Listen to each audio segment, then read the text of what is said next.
Welcome back to another episode of the Chamber Podcast. My name is Rob Johnson, and joining me in the studio today, actually, we're talking about the wonderful world of theater. So joining me is Emily Sutton-Smith and Tony Caselli. Welcome to you both. Thank you. Hi. Thanks for having us. And you are both two of the four co-founders of the Williamston Theater. We are. Not to be confused with the Sun Theater. Not to be confused, yes. We did not found that. No. Yeah. me and Johnny were confused about that. That's enough confusion for everybody. So. It's a great little independently owned and operated movie theater right in downtown Williamston, but we're around the corner. Yeah. Big fans of it, but it's not us. Absolutely. So I want to dive into, what's coming up on the production docket for the rest of the year. But prior to that, why did you both, I should say, go into the field of wanting to, found a theater and go into that business? Ooh, that's a good question. I know.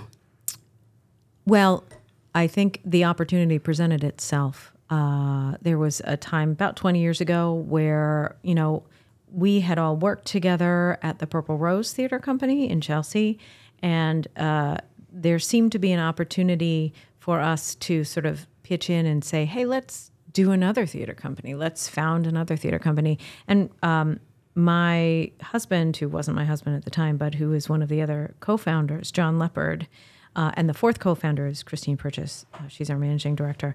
But John had moved back to the area after being in LA and being an actor there, and said, hey, Williamston, where he had just bought a house, Williamston is a really nice little town, just like Chelsea, close to a highway, got a good restaurant, close to a major population center, close to a major university. Why shouldn't there be a professional theater there? And so it sort of was his inspiration, and he wrangled the four of us, the three others of us, he wrangled us together to, to look into it and figure out how to do it. And we had some angels at the beginning. Steve Zinda is a local businessman in Williamston, and he said, look, if you can make this work, I will, buy a building for you to use and see if it works. And so we just had to cover the costs on the building, the property taxes and the insurance and everything, and give it a go. And we figured out how to turn that building, which is a downtown retail establishment, into a functional theater.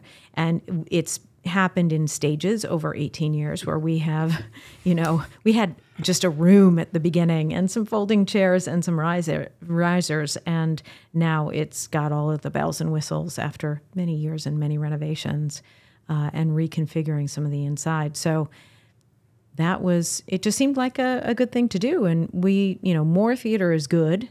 It's not like it's a competition in the state.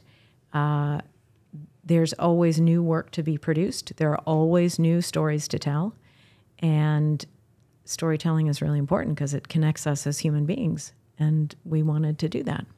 Selfishly at the time, for me, it was, well, if I start a theater, I will work more as an actor because I wanted more work. You always want to work.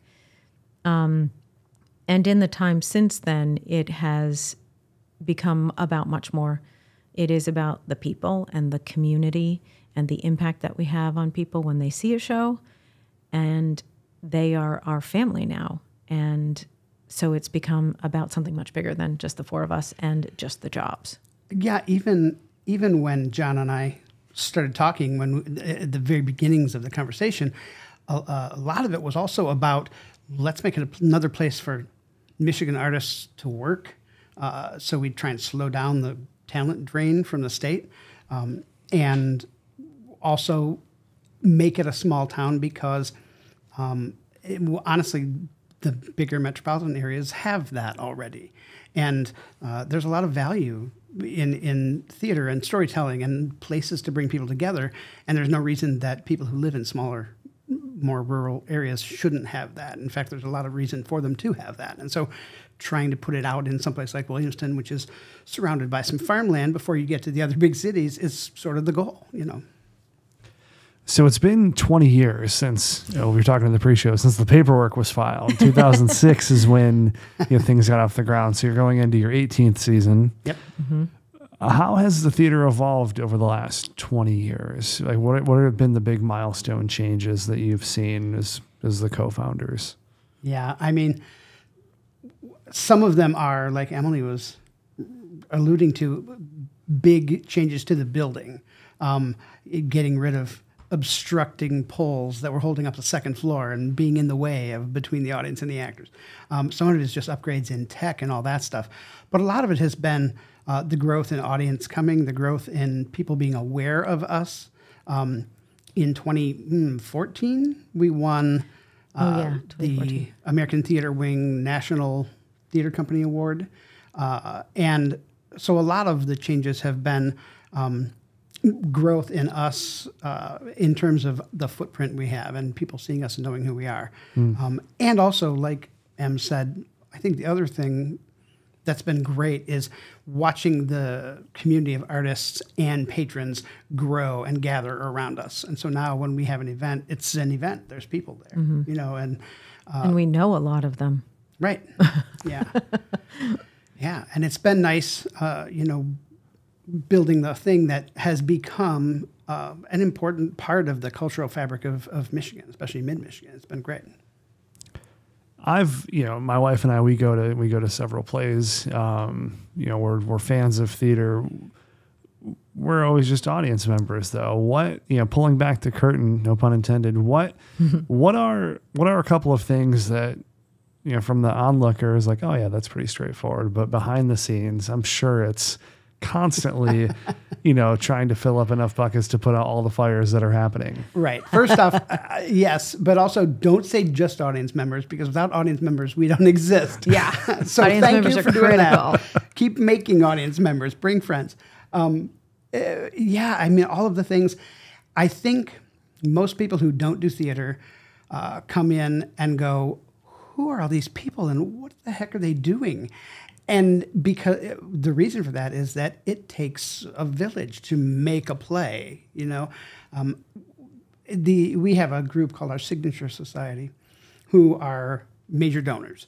And one of the perks they get is being able to come to like the first rehearsal of a play, and then also being able to come to a few hours of Tech Weekend.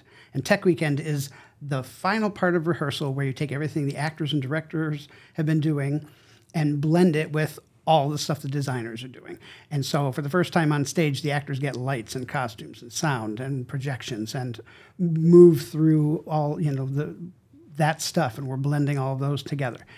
And Signature Society people who've never been to those show up on a Saturday from 1 to 4, and they sit there and are amazed and go, where are all these people coming from? What do they do? And you go, that's the lighting designer. That's the head electrician who's working with him. That's the stage manager. That's their 2 assistants. That's the costume designer. See what she's checking. And watching the whole process amazes people at how many people it takes. Yeah, we got on, I'm sure as everyone did during COVID, this Hamilton kick, because that came out on Disney Plus. Yeah. And I probably watched it 10 times. And by like the 8th or 9th time, I'm like looking at everyone in the background who's changing all the sets. Yeah. Mm-hmm. And I'm like, there is an ungodly amount of coordination that has to go into that large of a production. And I would imagine it's similar in scale, even on smaller productions where, as you said, you have all the camera people, you have the lights, you have the set designers, you have, I would imagine, production assistants who are pulling things in and out. I can't imagine what level of coordination it is to pull off a successful production. It's like that stereotypical poster where there's the iceberg and this is what you see, and then this part underneath is all of the backstage coordination. I mean, It's funny because sometimes my neighbor will see me walking to work and go, "Where are you going?"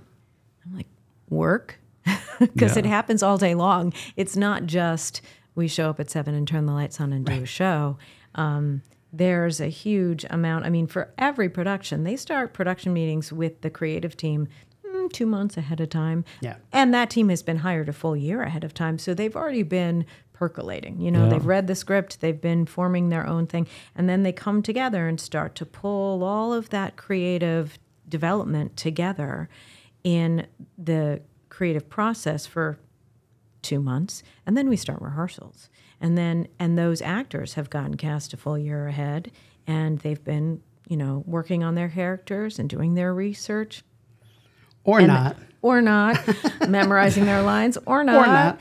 And then they rehearse for 2 weeks, and then the designers watch a run at a design run, and then they all go back and go, okay, we need lights here and here, and oh, you didn't tell me that the blocking was going to go there, that sort of thing. Yeah. And then actors continue to rehearse, and then we pull everything all together with the tech day, which is a full weekend. All of those elements get assembled together. And Tony likes to say it's like Christmas morning where you unwrap all the packages. For directors, I love it because you talk about stuff for months and you're like, oh, I can't wait to see what it's actually going to be, And then on tech day, you get the lights and the projections and the sound and people moving through it. And that's one of my favorite parts because it really is like Christmas. And what I'm always marveling at as an actor, but also when I get to go to and just sit and watch and I'm talking to the donors and I'm telling them what's going on, is the minutia of every single choice, every single sound cue, every single projection cue. Can we call this a little faster? Can this go slower? I think I need a bigger build on the sound in this moment. All of those things, you go back and you do them again and again and again and again until they're all, it's like a symphony being assembled. Yeah. So many little teeny parts, and it continues to change all the way through rehearsals. And we do a preview process, which is a little bit unique, where our first weekend is the tickets are a little bit cheaper. We actually even have a pay what you wish night, and we have a talk back after every performance with the audience to say, okay, did you get it? Did you like it? Was there a part where you dropped out, where you don't understand what was happening? Did you follow the story? Could you hear everyone? Could you see people? Do you care? Do you care about these people on stage? What do you think this play is about? And we sort of gauge how it's going, and then we go back into rehearsal for another couple of days. Do the actors hear all of that as that's going on? Because I'm going to say, like, there's some person that their first act, it's like, that girl sucks. Yeah, she right? shouldn't be in the play.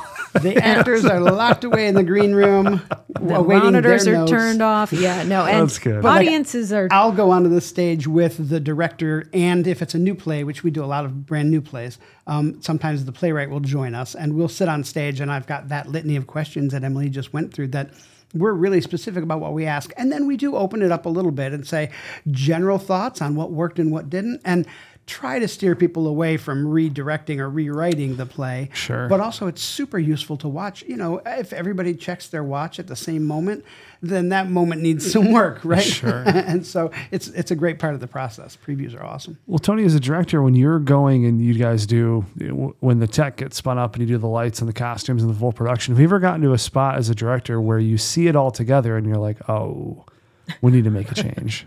Yeah. It's not fun. Yeah.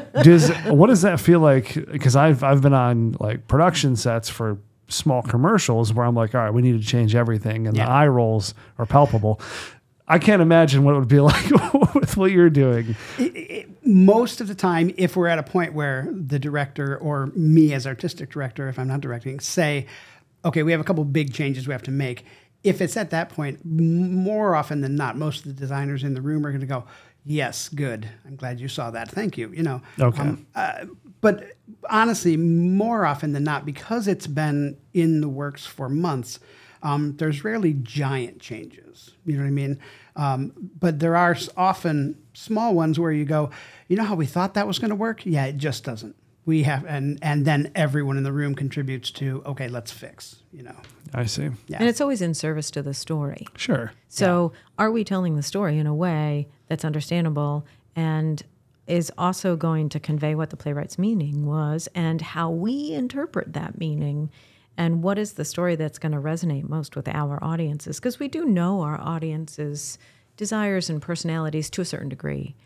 Sure. So we're always trying to fulfill that need. And it's also about, and I think this gets forgotten a lot, it's also about the artists. As the director or as the artistic director, I look at a big part of my job as being an advocate for the playwright, an advocate for the audience, and an advocate for the artists who are making the thing. And all of those groups have to be upheld, right? Have to have the work is in service of all of them. And so that's sometimes the balance that you're looking for. And sometimes you get to a preview and go, oh, what we're not doing with this? Yeah. Or you have that realization of who we're not serving, right? And sometimes it's just the clarity of the storytelling. And you go, oh, the audience is not getting this. Here's why. Yeah. You know. I'm sure a lot of it's coming down to you're seeing all of these details in small doses, and that's the first time you're seeing it all together, right? Yeah, absolutely. So I want to shift focus to this year. There's a couple productions coming up. I want to talk about this first one. It made me laugh when you guys were telling me the premise behind it. So what is playing right now? Currently- Is playing the right word? Is that the right- On stage. On Yeah, stage. playing. Very good. Yeah, for Sure. sure. I'm just a rookie. Anything. We're, That's what it we're is. flexible. Our current show is called Predictor. It's by a playwright named Jennifer Blackmer. It's running now through August 4th. It is an inspirational comedy about the woman who invented the home pregnancy test in the 1960s. And it's a true story, and she is still alive. That's what's sort of amazing and fascinating about it. Yes. And all she had to go through to, first of all, realize that there was a problem that could be solved and that she actually had an idea for solving the problem, and that was to provide women with information about their condition in a timely manner so that they could, know, because it's kind of important to know if you're pregnant or not, right? And all she had to go through, and you can imagine it was the late 60s. Women were not accepted in the workplace, period. But one of them saying, hey, let's think about women's health issues was definitely not accepted. And she had great perseverance. She was very courageous. And what's kind of genius about the script is that it frames it in really uniquely theatrical ways. It's hilarious, but it's also really sharp and witty and kind of biting. And it makes you go, oh, in the best way, Yeah. It's very inspiring in the sense of don't give up, perseverance, follow what you believe, right? But it also makes you go, oh man, sometimes the things people say, wow. They just said that out loud. Casual It were the sexism 60s. Yeah. exists. Right? Yeah. And one of the amazing things about Meg Crane, the woman who invented the home pregnancy test, is that she wasn't a scientist at all. She was a graphic designer who got a job working for a pharmaceutical company and then fell into a situation where she was in the lab watching these tests that had to get done by doctors and took 2 weeks to a month to get done and blah, And she just went, well, wait, I could do that. Why do you have to do it? And it triggered a change in the world. We take it for granted. I Yeah. mean, I don't know how many pregnancy tests you two have bought in your life, but I've bought numbers of them. So, it's just something you have access to. You can go into the drugstore and there it is. And now we have a whole bunch of other tests that we are all familiar with, those COVID tests that are really similar in design and in scope and in usability. And, it's had an impact on all of us, whether we realize it or not. Yeah. So it's a pretty important thing. And it's fun and moving and entertaining and theatrical and funny. And it does give you a story about a person who exists that none of us had ever heard of before. And I love that. Yeah. That's amazing. What's the runtime on the play? It's about 2 hours and 15 minutes, and there's one intermission. And it Okay. goes through August 4th. Excellent. So when you guys are going through deciding which plays you're going to greenlight for the stage, what is that process like behind the scenes? A lot of that falls to me as artistic director to get the process going. I read lots of plays over the course of a year. I'll read a few hundred plays probably. And then a lot more blurbs and first 10 pages of plays, right? And as we start gathering the sort of finalists, right, I'll share them with the rest of the staff and say, I'm leaning toward this. We're starting to find a theme maybe in the season because a lot of them are about this topic or this thing that I think is important. And then we start balancing out what they are and trying to shape a season.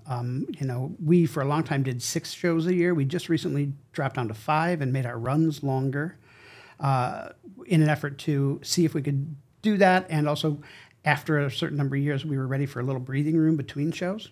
And so now it's looking at those 5 shows and finding the balance of comedy and drama. And, we talk about a full season as being like a good meal. You don't want too much meat. You don't want too much vegetables. You don't want too much dessert. You want that feel over the course of the whole year. And that's part of the goal, is to find a little something for everybody. Yeah, I like that. So transitioning off of Predictor, which ends August 4th, and we'll make sure we have all the details in the show notes for our listeners here. What is coming in the fall? Ooh, season 18. Yes, I can't wait. Is that when it starts? Is it like a school year? It starts in the fall? Yeah, I mean, Okay. we go year round. So this show, the current season closes on August 4th, but then we go into rehearsals for the first show of next I season, see. August 20th. So Okay. performances begin in September. So it is a little bit like the school schedule in that the year starts for us in September, but we go all year round. But I see. the first show of the season is our very first commissioned play. We commissioned a play from Chicago playwright Terry Guest, who one of his plays we produced a couple of years ago. And he's great. He's young and he's poetic, and he just has a great handle on communicating story. And Tony said, write something about water as a human right and late stage capitalism and corporate responsibility, which that's hard stuff to fit on a poster. Right. But he came back with this really compelling post-apocalyptic thriller.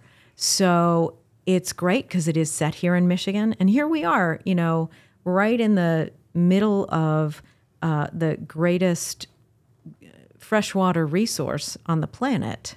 What would happen if that goes away? Yeah. That would be rough. And this explores what that looks like, what that world looks like. Tony's directing it. Yeah, it's funny. I went to him and said, I know we don't want this to be a TED Talk, but here are some things that I'm seeing recurring in the news and in our world around us right now that really bug me. What if we draw attention to it? How do we do that? And he said, let me tackle this, and went away and came back with this thing that is a murder mystery thriller futuristic thing that sort of says, okay, what if like right now-ish there was a huge water disaster? And then what if that plus climate change and all the things that are wrong now continued to go really bad for the next 25 years? What would life be like? And then in the middle of that, when we have an even wider gap between the haves and the have-nots, because that's the way the world works, right? What happens if you have somebody who gets a chance to break through from the have-nots to the haves? And what do they do with that opportunity? So it's a great play that takes these things that I wanted to deal with and turns them into a fascinating story. About people. Because we can talk about environmental damage and we can talk about the ills of the world until the cows come home. But at the end of the day, we are individuals. We are people. And what happens to us makes great stories. And so that's kind of what we're exploring, is these big world things through individual story. Yeah, I'm excited. We did. It's been in the works for about 2 years now, different drafts of it. We just did a workshop of a current draft earlier this spring. And from there, there's rewrites and things happening to get us to a rehearsal draft. And then we go into rehearsals August 20th. And Terry will be around for that, and we'll still be tweaking the script all the way through till opening. So it's pretty exciting. That's the first show of the season. We have 4 others. And just to quickly, the Christmas show is A Very Williamston Christmas, which is the return of a very silly, talk about swinging the pendulum, very silly parody of everyone's favorite holiday movies, but set in Williamston. So there's like a nurse from the big city that breaks down, and I figured. So right on. I make fun of my wife about this all the time.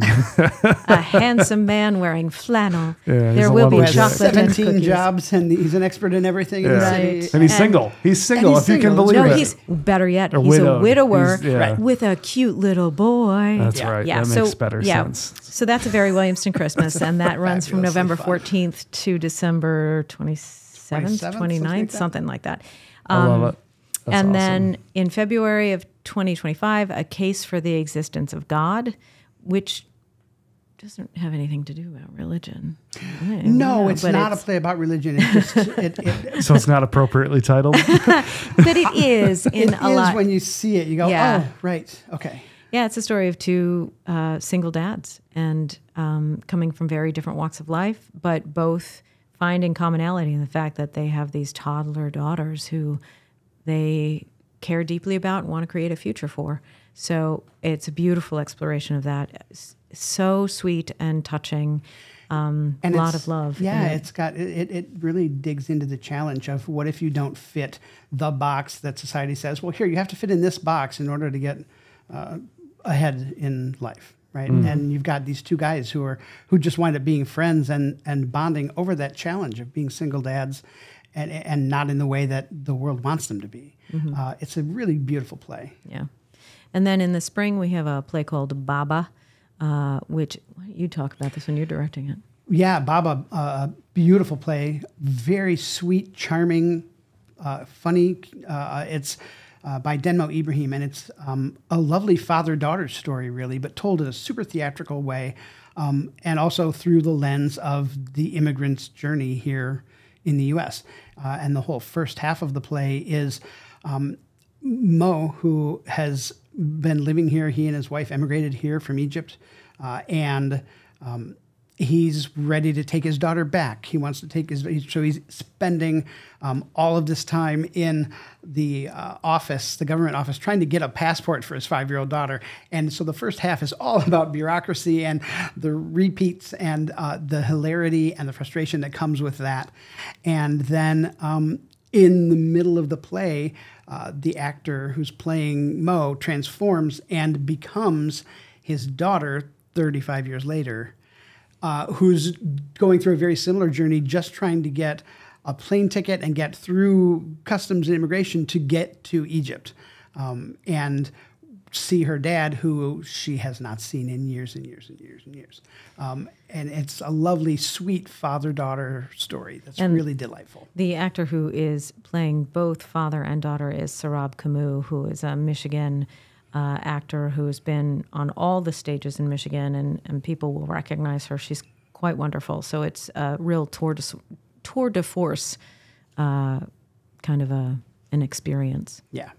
And then the summer show is a really funny family story.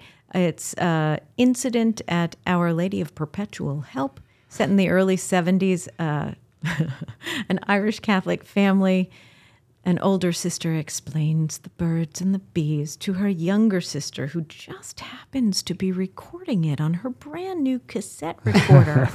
And then that cassette falls into the hands of the parish priest, who is shocked. She may get a very bad version of the story of the birds and the bees too, from the jaded older sister. Right. So it's hilarity ensues because the family is shamed and worried about losing jobs and what will the neighbors think, and there's a crazy aunt, and it's bonding between mothers and daughters and family sticking together to help each other weather a storm that they did not see coming. It's very funny. Yeah, it's real fun. Yeah, and so the whole season is sort of based around a theme of legacy. And what did we get from those who came before us, and what are we doing with it now, and what are we leaving for the people who come after us? Like, all of the plays sort of bounce around that idea, which is fun. It's amazing to me that you have that.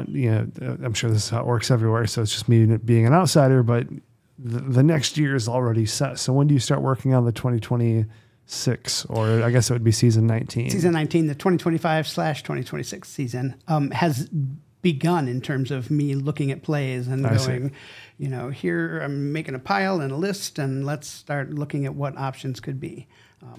And some of that will continue, but by the time we hit February of 2025, we have to be locking in rights to plays and hiring designers and casting actors for that show, which will start in the fall of 25. I see. Yeah. Well, it's a tremendous operation you guys have there from everything I'm hearing. It's a lot of work. I don't doubt that at all. But it's also a lot of fun. Yeah, it is. So, Emily, for you, how many plays do you typically do a year as an actor? Usually one. Real quick, I'm sorry. Yeah. actor, actress. I've seen this debated up and down. I know. It's just I think actor, right? It's just actor. Okay. I mean, I prefer actor, but I think, whatever. right. As long as I'm employed, I'm real happy. Sure. That's fair. So I apologize. How many performances do you typically do a year? I'm usually in one. John, my husband, who's one of our co-founders, he and I just did Maytag Virgin in February of this year, and it was the first time we were on stage together in 20 years, which was really exciting because our son's finally old enough that we can leave him home alone. But next year, I'm actually gonna. Can I say this? Sure. Yeah, I'm gonna be in two. So I'm gonna be in A Very Williamston Christmas, which I was in 2 years ago. We did it, and it was I play 3 different characters in that one. And then in Incident at Our Lady of Perpetual Hope, I'll be the mom. Nice. That's awesome. Yeah. And then on the directing side, so you're facilitating scripts for next year as well as having some director responsibilities. Yes. As artistic director, I usually direct 2. Now that we're down to 5, I usually direct 2. I think one season it was only 1, and I stepped back a little more. But then I'm hiring all the rest of the directors and all of the designers and putting together the production teams that way. And he acts as producer on every production, whether he's directing it or not. So It's that supervisory role of making sure that the team is working together well. Yeah, and the people we hire are great, but there's also sort of a quality control part of the job that's just poking in and being that extra set of eyes for designers and directors. What's interesting about theater is that it is art on a deadline. It's a product. Yeah. It's commerce, and so we do have to measure up to a certain level that our audiences have come to expect and want from our productions. I love that. Anything else you guys want to share before we close today? Come check us out in Williamston. WilliamstonTheater.org is our website. All sorts of information on that. We have lots of discounts on our tickets. And Williamston's a really sweet little town to, take a little diversion to. 30 minutes away, right on 96. That's Tons what of I was restaurants. Say. Yeah, there's great restaurants. Free parking. Great restaurants, great parking. It's a great night out, great bars, glass studios, artist shops. Come see a play. Yeah. I love it. Well, Emily, Tony, thank you both for your time. I certainly appreciate it. Thank you. Thank you so much. All right, very good. All right, everyone, that's going to wrap up this week's edition of the Chamber Podcast. I certainly appreciate you watching. We'll be back next week with another one. Take care.